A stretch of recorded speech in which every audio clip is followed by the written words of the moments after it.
Hello again, fellow Mystery Files. Happy New Year, and I am starting off 2024 with a sequel to one of my more popular videos where I discuss six theories slash unanswered questions about Christie novels and offered solutions and answers.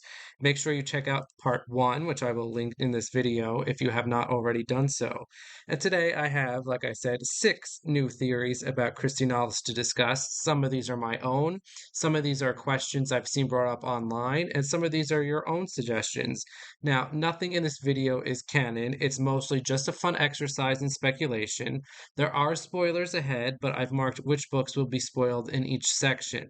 And before I begin, please subscribe to the channel and like this video. The YouTube algorithm has been very, very kind to me lately, so let's keep this going. I've got a lot of new subscribers and a lot of new viewers recently, and I'd like to keep things going strong.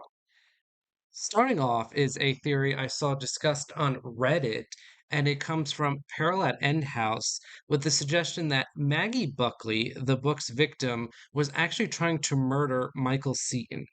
If you remember, Maggie was actually Michael Seaton's fiancée and sole inheritress of his fortune, which Nick was trying to swindle away by murdering Maggie and then claiming Seaton's fortune for herself under the guise that she was the Magdala Buckley named in the will.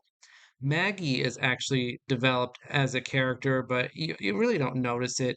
We are privy to Seaton's intimate letters to Maggie, but at the time we think they are to Nick. Nick and Maggie both have the same first name, Magdala, which provides the obfuscation. And in one of his letters to Maggie, Seaton talks about how interested Maggie was in the mechanical operations of his airplane. She took a real interest in like how the plane flies and how Seaton works and does repairs on the plane. Seaton here really being like a proto Charles Lindbergh-esque character. The theory is that Maggie intentionally sabotaged Seaton's flight so the plane would crash and she could inherit the money. And Michael Seaton does go missing, and I really don't believe this theory, but I can sort of see where it's going. Maggie is portrayed as a very nice person, very religious and very kind. We are never given any reason to doubt this. Nothing unsavory ever comes out about her or is even hinted at. The one like little thing though that I can sort of see is that Maggie, during the brief time we meet her while she's alive, she doesn't really seem to be that upset that Michael Seaton is missing. Now, we're told Maggie is a very private person and she comes from an era and a background where women did not show their feelings because it was unladylike. So that's an explanation. However, I think the suggestion gave me a different idea. Again, another little theory here. I think it's possible that Nick tampered with Seaton's plane, causing him to disappear. We're told a lot that Nick and Seaton knew each other, and it seems like Nick always went with Maggie and Seaton wherever they went. So Nick could have also learned about the inner workings of the airplane. This solves the one plot hole I have in this book where it just seems like everything in the timeline just perfectly lines up for Nick, and Nick intentionally causing Seaton's crash provides an explanation. So while I do not believe Maggie murdered Seaton, I think there's a small chance Nick did, though if I'm being honest, not really sure I buy into that either. This next item is an unanswered question and one I've seen discussed a lot all over the place, and that I can't believe how I actually forgot about it from my first video. And it spoils both Appointment with Death and Murder on the Orient Express. And the question is, how did Nadine Boynton learn what happened on the Orient Express? In Appointment with Death, Nadine believes incorrectly that her husband Lennox murdered his mother. She begs Poirot to just stop investigating the case as he's done so before when the victim was a terrible person, clearly referencing Murder on the Orient Express. And the problem arises because at the end of Orient Express, Poirot swears the passengers to secrecy about what really happened in that book, namely that they all did it. Poirot is clearly baffled by Nadine and wonders himself like which of the passengers told her. So the question is, who blabbed? There's no clear evidence here, but I think we can eliminate a few people right off the bat. Poirot, Monsieur Book, Caroline Hubbard, Princess Dragomirov, the Count and Countess Indreni, Pierre Michel, and Hildegard Schmidt. They are all people who have the most to lose and are like the most interested in keeping the secret. They're the ones in the thickest of it, closest to Daisy Armstrong. I think we can also assume like Colonel Arbuthnot is out of it as he is this old school, Puka Sahib, unlikely to blab. That leaves us with Dr. Constantine, Mary Debenham, McQueen, Cyrus Hardman, Foscarelli, Masterman, and Greta Olson. Let's take what we know about the Boyntons. Mrs. Boynton worked as a prison wardress in America, so there is an American connection, like there is in Orient Express, but that doesn't really help narrow down anything. Nadine is a trained nurse, which I think is the most important information for me in deciding that it was Greta Olson who blabbed. Greta is also a nurse and was a nurse in the Armstrong household. Greta is a good deal older than Nadine, which is like my one hesitation here, as I think Nadine would be more chummy with someone her own age. But Greta Olson could have worked with Nadine at any point, and Greta Olson is someone who, talks a lot. Not as much as Mrs. Hubbard, but she still talks a lot. And we've seen like the gossipy and chatty nurses in other Christie novels. Other options for me would be like Foscarelli or Hardman, as I don't think either of them would feel as bound to secrecy as the others. And they do seem like people who would blab, but their connection to Nadine is questionable. One other option actually comes from Cards on the Table, and this doesn't spoil anything from that book, but Poirot talks about the Orient Express case with Rhoda Dawes, and even allegedly shows her genuine evidence from the murder. I believe it's the knife. Now, we don't actually see this happen, and who knows if Poirot is even telling the truth to her, but she could have played pieced things together. She also wouldn't be bound to secrecy like the passengers on the Orient Express. And she's also in Nadine's relative age range. And Cards on the Table was published just like one or two books before Appointment with Death. So I think that Rhoda Dawes is also a possible connection. But if I had to bet, I would still bet on Greta Olson. This next theory is one I came across either on Reddit or on another YouTube channel. I can't remember which. I actually think it might have been another YouTube channel. And it comes from A Murder is Announced. And the theory is that Charlotte murdered Letitia when the sisters were in Switzerland. As it's told to us in the novel, Letitia quit her job to take Charlotte to Switzerland for her goiter operation. The surgery was a success, but then Charlotte died, suddenly of tuberculosis, and Letitia returned home after World War II. In reality, it was Letitia who died of tuberculosis, not Charlotte, with Charlotte returning to England as Letitia so she could one day inherit the money Randall Girdler left her sister. The theory here is that Charlotte did not want to share in Letitia's fortune, but wanted it all for herself and murdered her sister to complete this goal. I'm not sure I really buy this, although I don't think it's totally without merit. Charlotte would have been better off waiting for Letitia to inherit the money than kill her, as Charlotte would certainly be Letitia's heiress at that point.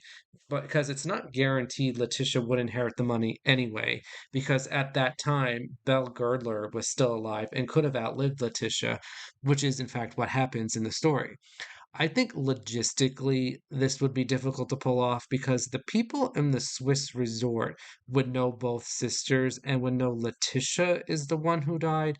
I don't see how Charlotte could have fooled them into this, but I mean I guess forging like an incorrect death certificate, both in name and in cause of death, tuberculosis is one of those like unusual deaths. It often provides a cover for poisoners sometimes, especially in mystery novels. So I suppose Charlotte could pass off Letitia's poisoning murder as tuberculosis, and the doctors may have just gone along with it because it was wartime and everything was chaotic, but it doesn't really explain how she would be able to pull off the switcheroo, which to be fair, she does pull off the switcheroo anyway in the novel, which is one of those issues I have with the book. So unless Letitia was also covering up for her sister who was murdering her, I mean, I guess it's possible, but I just don't see it.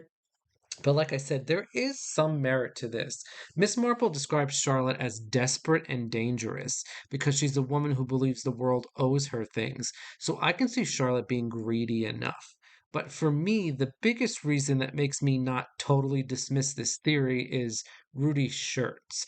Rudy Schurtz worked at that resort in Switzerland and knew both sisters.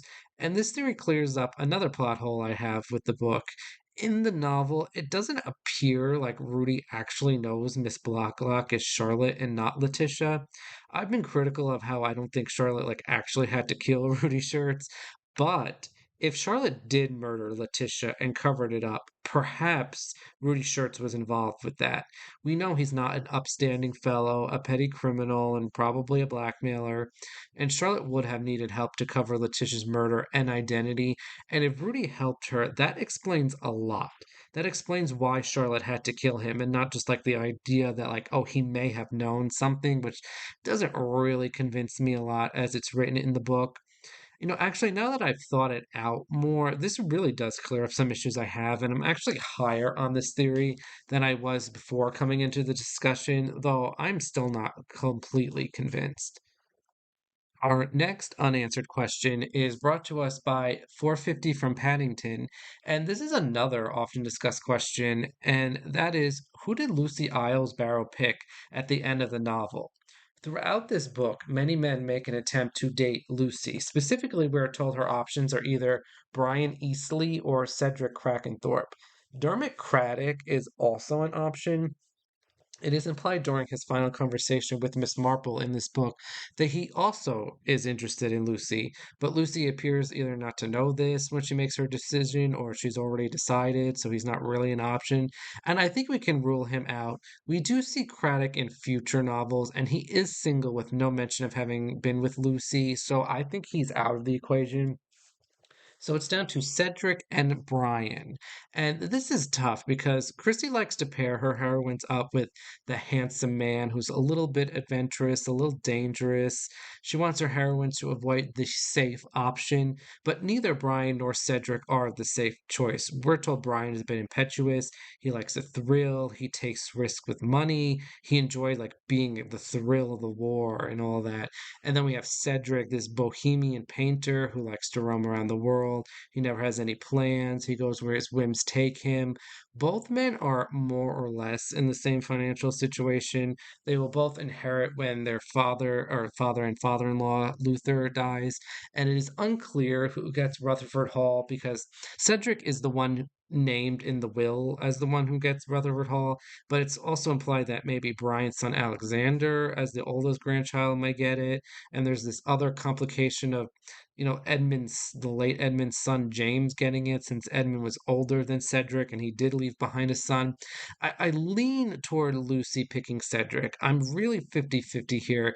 I think it's implied that Brian Eastley might have actually had romantic feelings for Martine, who I suppose is married, but we were told in like a throwaway reference that Martine and Brian knew each other during the war, and their sons act more or less like brothers rather than friends. So I think there's this implication of that's where Brian is going. And as for Cedric, I think there's this idea about him that as the older son who will soon inherit, he needs to settle down with the wife and kids. And with Lucy being the kind of woman who can and will do whatever she wants, I think this is a slightly better fit. We're told Brian is terrible with money and has this like financial venture that doesn't seem likely to succeed, while Lucy likes money, and that's why she does what she does in this book. And she does have this like appreciation for Rutherford Hall. So I think the implication is that Lucy should wind up with Rutherford Hall. So going on the assumption that Cedric inherits Rutherford Hall, I think she picks Cedric. Although again, I'm really like 50-50 here. My next theory comes from a Tommy and Tuppence book by The Pricking of My Thumbs, and it involves other novels, but I'm not going to spoil those, though they will be named. And this is my own personal theory, but I've seen discussed all over the internet, like on Reddit and other YouTube channels and podcasts, and that was Christie pulling this decades long trick on us. As you may remember, in By the Pricking of My Thumbs, Mrs. Lancaster, an elderly woman, keeps asking visitors to her nursing home if that was their poor child behind the fireplace. There's this fantastic scene at the beginning of that book where she does that to Tuppence, and Tuppence is like completely creeped out. And I've always loved this scene. I think it's actually probably the most iconic scene in a Tommy and Tuppence book. But less memorably, A much shorter version of the scene also appears in The Pale Horse, which was published 7 years before by The Pricking of My Thumbs. It also appears again very briefly and unnotably in Sleeping Murder, which was published 8 years after by The Pricking of My Thumbs, but it was certainly written before then. And we can get into a whole debate of when that book was written and edited, but that's not really relevant here. Just that Sleeping Murder probably takes place chronologically before By the Pricking of My Thumbs and probably before The Pale Horse. Mrs. Lancaster is a serial killer, basically. She's mentally disturbed, and one of the mysteries of her in the book is her disappearance from the nursing home. At the end of the novel, we learn that Nellie Bly and Sir Philip Stark move Mrs. Lancaster under different names from nursing home to nursing home whenever she starts murdering the other patients.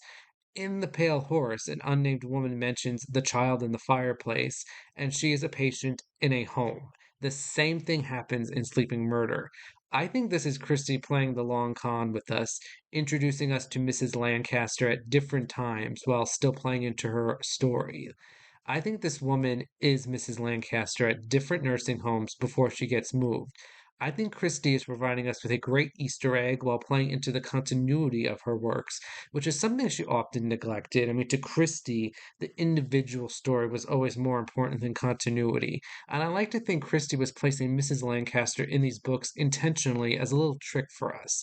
Christie's sense of humor is one aspect of her writing that I think is very important and characteristic, but often goes ignored and unacknowledged. And I think this is her little way of tipping us off to a future story she would write. And my final theory for this video is another of my original creations, and it comes from Curtin and other books as well, but nothing is really spoiled here.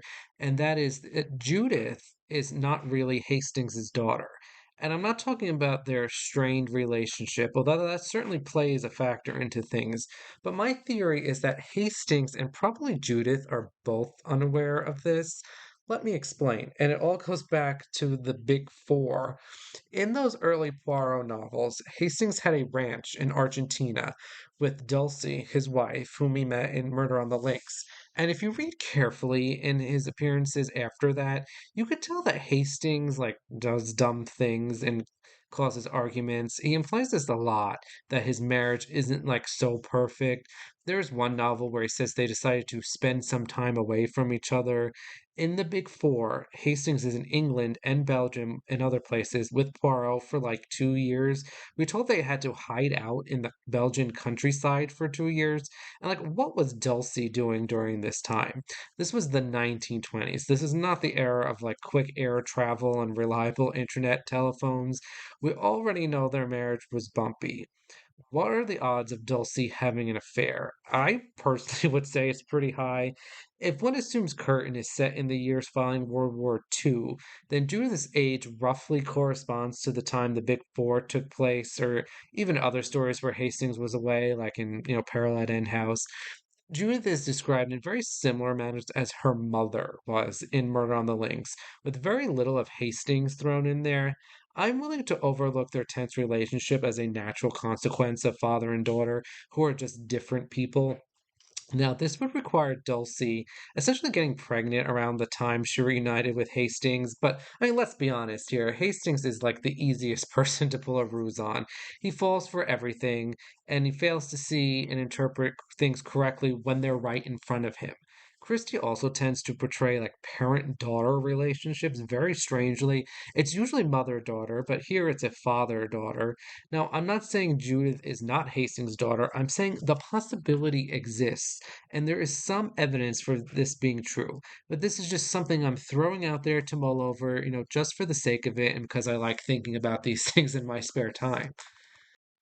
And that is it for this video. If you have any theories, conspiracies, or unanswered questions you want me to discuss in a future video, please leave a comment below. And if you have any video ideas you want me to do, also leave a comment. I've gotten some great ideas from listeners, so please keep them coming. Next week, I'm sticking with Agatha Christie, and I will discuss What makes a Christie novel a Christie novel? What are the characteristics of an Agatha Christie mystery? And I will also put this to a formula and discuss what are Christie's most Christie like novels. And there is a definitive answer, in my opinion. So stay tuned from that. And it'll all make more sense next week after you listen to the video. So until next time, Mystery Files.